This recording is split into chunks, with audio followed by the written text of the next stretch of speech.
ഇത്രത്തോളം ട്രോഫീസ് വെച്ചേക്കുന്നത് അസീസിയിൽ നടക്കാൻ പോകുന്ന ബാഡ്മിൻ്റൺ ടൂർണമെൻറ്റ് വിന്നേഴ്സിന് വേണ്ടിയിട്ടാണ്. ഏകദേശം 22 സ്കൂളിൽ നിന്നാണ് ഈ ഒരു കോമ്പറ്റീഷനിൽ പാർട്ടിസിപ്പേറ്റ് ചെയ്യുന്നത്. ഓരോ മാച്ചിന് ശേഷവും നെക്സ്റ്റ് മാച്ചിന് വേണ്ടിയിട്ടുള്ള പാർട്ടിസിപ്പൻസ് റിപ്പോർട്ട് ചെയ്യാൻ പറയുമ്പോഴും എല്ലാവരുടെയും ഡൗട്ട് അസീസിയുടെ മാച്ച് എപ്പോഴായിരിക്കും എന്നുള്ളതാണ്.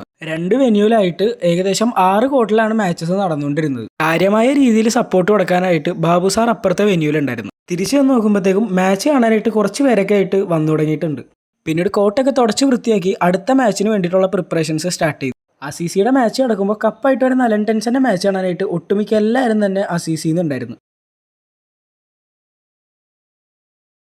ആ മാച്ചൊക്കെ കഴിഞ്ഞ് ഏകദേശം ക്ലാസ്സസ് ലീവ് ചെയ്യാറായ ടൈമിൽ അസീസിയിലെ എല്ലാ പിള്ളേരും മാച്ച് കാണാനായിട്ട് വന്നു തുടങ്ങി. നീണ്ട 2 ദിവസത്തെ അടിപൊളി മാച്ചസിന് എല്ലാത്തിനു ശേഷം പ്രിൻസിപ്പൾ ആയിട്ടുള്ള സുമാ മാം കയറി വന്ന് പ്രൈസ് ഡിസ്ട്രിബ്യൂഷനും നടത്തി. അങ്ങനെ പ്രൈസ് ഡിസ്ട്രിബ്യൂഷനും കണ്ട് എല്ലാവർക്കും ഓരോ കൺഗ്രാറ്റ്സും പറഞ്ഞ് ഞങ്ങൾ നേരെ സ്കൂളിൽ നിന്ന് ഇറങ്ങി. അപ്പോൾ എന്നെ ഫോളോ ചെയ്താൽ അടുത്തൊരു നല്ല വീഡിയോയിൽ കാണാം.